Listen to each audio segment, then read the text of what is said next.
नमस्कार। मैं आरडी भारती और आप देख रहे हैं बिहारी सुल्तान।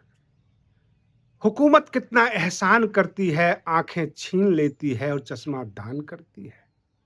सबसे बड़ी बात यह है कि राजनीति क्या क्या ना करवाए। कई कयास लगाए गए हैं। बांकीपुर विधानसभा चुनाव के बाद जो सामने आई है तस्वीर, उससे तो यही लगता है कि जनता का पैसा जितना पानी की तरह बहा सको बहा दो। नीतीश कुमार दोबारा मुख्यमंत्री बनने वाले हैं बिहार के। बैठक हो गई, मीटिंग हो गई, ऐलान बाकी है। और बांकीपुर विधानसभा के दो कारण निकाले गए बैठक में। नीतीश कुमार दूरी बनाए रखे, क्योंकि जो पिछला चुनाव हुआ था आम चुनाव, वो नीतीश कुमार को देखकर ही जनता ने वोट दिया था। और बांकीपुर विधानसभा के उपचुनाव में नीतीश कुमार दूरियां बना लिए। दूसरी, देवेश कुमार का इस्तीफा। देवेश कुमार भूमिहार जाति से हैं और तमाम जो सवर्ण थे वो खफा हो गए। ये चीजें निकलकर सामने आ रही है कि देवेश कुमार का इस्तीफा, नीतीश कुमार की दूरियां बनाना, ये सब कारण रहा है बांकीपुर विधानसभा के चुनाव हारने का। अब भाजपा क्या करे? सम्राट चौधरी को मुख्यमंत्री पद से हटाए, नीतीश कुमार को मुख्यमंत्री बनाए। यहां तक तो आपको समझ में आ रही है। लेकिन जब इसके बैकग्राउंड में हम जाकर देखते हैं तो ये नजर आता है कि जब देवेश कुमार इस्तीफा दे रहे थे भाजपा के एमएलसी, तो ये कहा गया कि चलिए भाई, अब दीपक कुमार जो हैं, जो उपेंद्र कुशवाहा के पुत्र, वो मंत्री बने रहेंगे, भाजपा उनको अपने कोटे से एमएलसी बना देगी। तो दीपक प्रकाश का जो है रास्ता काफी साफ हो गया। लेकिन अब अगर नीतीश कुमार को मुख्यमंत्री बना देती है भाजपा, तो वो राज्यसभा सदस्य हैं, एमएलसी नहीं है। तो जाहिर सी बात है कि देवेश कुमार की जगह नीतीश कुमार को एमएलसी बनाना पड़ेगा। फिर भी दीपक प्रकाश के सिर के ऊपर तलवार लटकी हुई रहेगी। हाँ, एक बात और है कि भाजपा नीतीश कुमार को लेकर उपेंद्र कुशवाहा को उतना भाव नहीं देगी, क्योंकि पूरा राज्य उनको बचाना है, बिहार बचाना है। बिहार की जनता हर जगह से ये मांग कर रही है। कार्यकर्ताओं ने जवाब दे दिया कि नीतीश कुमार के हटने से सरकार को और सरकार के साख को बड़ा ठेस पहुंचा है। सरकार खतरे में है। अगली बार अगर नीतीश कुमार चेहरा नहीं रहेंगे, कहने का मतलब उनके नाम से वोट मिला है, तो ये आम जनता को ऐसा लग रहा है कि हमारे साथ धोखा हुआ। बांकीपुर ये संदेश है। बांकीपुर विधानसभा का जो उपचुनाव है, यह एक संदेश है बिहार की जनता के द्वारा कि हमने वोट दिया था नीतीश कुमार को और आप ले आए सम्राट चौधरी। प्रधानमंत्री नरेंद्र मोदी, नीतीश कुमार, सबके सब बैठक करके, मीटिंग करके आश्वस्त हो चुके हैं कि आगे का रास्ता क्या होगा। लेकिन सबसे बड़ी समस्या यही सामने आ रही है कि नीतीश कुमार कुछ दिन पहले ही एमएलसी पद के ऊपर जो है इस्तीफा दिया था और राज्यसभा सदस्य बने। अभी कोई मंत्रालय वो संभाल नहीं रहे हैं। 2-3 महीने में ही बिहार के अंदर सारे राजनीतिक गहमागहमी शुरू हो गई, हलचल मच गई। अगर दोबारा नीतीश कुमार जो है मुख्यमंत्री बनते हैं, तो 6 महीने के अंदर उनको फिर से एमएलसी बनना होगा। या तो 6 महीने के अंदर कोई न कोई और वैकेंसी हो एमएलसी की, कोई रिजाइन दे रहे हो अथवा किसी का टर्म पूरा हो रहा हो, तो फिर तो दीपक प्रकाश बने रहेंगे। अगर ऐसा नहीं होगा, तो जो देवेश कुमार इस्तीफा दिए हैं उस जगह पर नीतीश कुमार को फिट किया जा सकता है। फिर दीपक प्रकाश के ऊपर, सर के ऊपर तलवार लटक जाएगी। सवाल ये उठता है, क्या ये जल्दीबाजी का फैसला था एनडीए का या भाजपा का? या ये भाजपा ये सोच रखी थी कि हम आराम से सरकार चलाएंगे?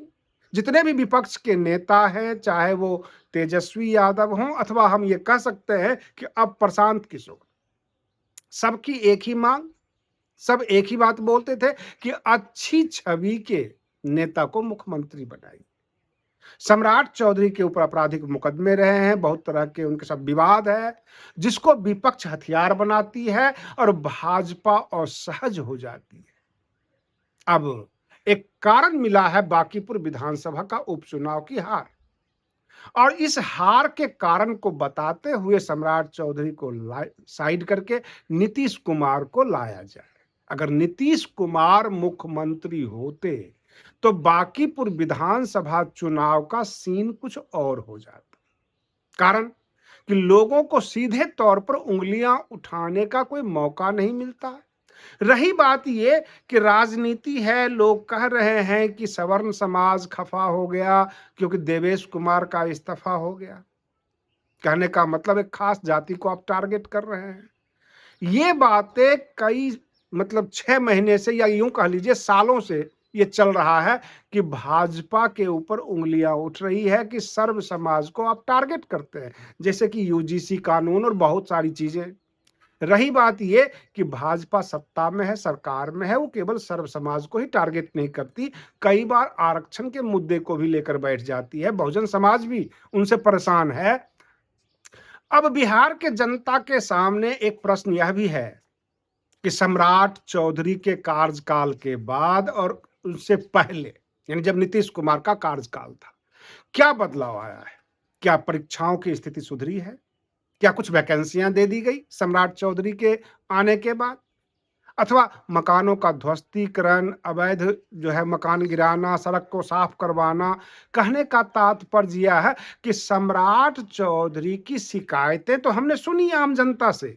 मैं अपने दर्शकों से ये अपील कर रहा हूं कि आप अपना महत्वपूर्ण कमेंट्स कर सकते हैं। क्या बहुजन समाज की कुछ स्थिति में बदलाव आया सम्राट चौधरी के आने के बाद? क्या छात्रों की स्थिति में बदलाव आया अथवा कोई नई वैकेंसियां आ गई? बहुत सारे सवाल हैं क्योंकि कोई भी व्यक्ति 100% गलत नहीं हो सकता और 100% सही नहीं हो सकता। नीतीश कुमार को सुशासन बाबू कहते हैं। अपराध पहले भी हुआ करते थे, अपराध आज भी हो रहे हैं। हमें यह जानना है अपने दर्शकों से कि अपराध बढ़ा है या घटा है सम्राट चौधरी जी के आने के बाद? क्योंकि अभी मीटिंग हुई है, फैसले लेने बाकी हैं और ऐलान होना बाकी है कि नीतीश कुमार को दोबारा मुख्यमंत्री पद पे बिठाया जाए अथवा भाजपा कोई अपना नया चेहरा देगी। चारों तरफ शोरगुल इस बात की है कि नीतीश कुमार को बैठाया जाए, लेकिन भाजपा ऐन समय पे ये कर सकती है कि भाई शासन सत्ता हाथ में आ गया, सम्राट चौधरी जी से कोई परेशानी है तो कोई और चेहरा हम दे देते हैं, ऐसा भी हो सकता है। लेकिन भाजपा का राष्ट्रीय अध्यक्ष का सीट हार जाना भाजपा के लिए भी शर्म की बात है। प्रतिष्ठा तो मिट्टी में मिल ही गई और इस बात से भाजपा कुपित है। अब इसमें दीपक प्रकाश बलि का बकरा बन जाए अथवा किसी और के सिर पर तलवार लटक जाए, इससे सरकार को कोई लेना देना नहीं। सरकार अपनी छवि बचाना चाहती है, सरकार आगे से अपना वजूद बचाना चाहती है और इसीलिए कयास लगाए जा रहे हैं कि नीतीश कुमार आ जाते हैं तो सब कुछ ठीक हो जाएगा। जितने लोग बोल रहे हैं उनके जुबान पे ताले लग जाएंगे। लेकिन प्रश्न यहां यह भी उठता है कि जब नीतीश कुमार थे मुख्यमंत्री के पद पर तो उनके बारे में कहा जाता था कि वो अस्वस्थ है, उनको साइकोलॉजिस्ट की जरूरत है, उनकी दिमागी हालत ठीक नहीं है। तो क्या आज की तारीख में उनकी दिमागी हालत ठीक हो गई अथवा 2-4 महीने के विश्राम के बाद उनका दिमाग शांत हो गया, अब वो हरकत ऐसा नहीं करेंगे? क्योंकि अब असेंबली में प्रशांत किशोर भी रहेंगे, प्रशांत किशोर सवाल करेंगे। तेजस्वी यादव को आप 9वीं पास कह सकते हैं, नेता प्रतिपक्ष, लेकिन प्रशांत किशोर तो घेर लेते हैं, वो तो केंद्रीय नेतृत्व को भी घेर लेते हैं। तो कहने का तात्पर्य यह है कि प्रशांत किशोर विपक्ष में होंगे तो क्या नीतीश कुमार को चेहरा बनाकर मुख्यमंत्री बनाकर एनडीए की सरकार अपनी बची कुची जो छवि है वो बचा लेगी? क्या बिहार के जनता को फायदा होगा? कुछ बदलाव आ जाएगा? क्योंकि शराबबंदी नीतीश कुमार के समय का है, तो इस पे बोलना ही बेईमानी होगा कि भाई शराबबंदी खुल जाएगी, शुरू हो जाएगा, ऐसा तो होगा नहीं। रही बात ये रोजगार, शिक्षकों का जो है व्यवस्था में ठीक होना, रही बात ये परीक्षा जो पेपर लीक का मामला है और भी बहुत सारी वैकेंसी, क्या सब कुछ शुरू हो जाएगा अथवा सम्राट चौधरी जब से आए हैं इसको ठीक कर दिए हैं? कोई काम में तेजी आ गई है। ये बहुत सारे विश्लेषण का विषय है। आम जनता हर चौक चौराहे पर इसी बात की चर्चा लेकर खड़ी है कि अब क्या होगा और आगे क्या होगा। आज के लिए बस इतना ही। आप बने रहिए बिहारी सुल्तान चैनल पर। हम फिर मिलते हैं अगले वीडियो में। तब तक के लिए धन्यवाद।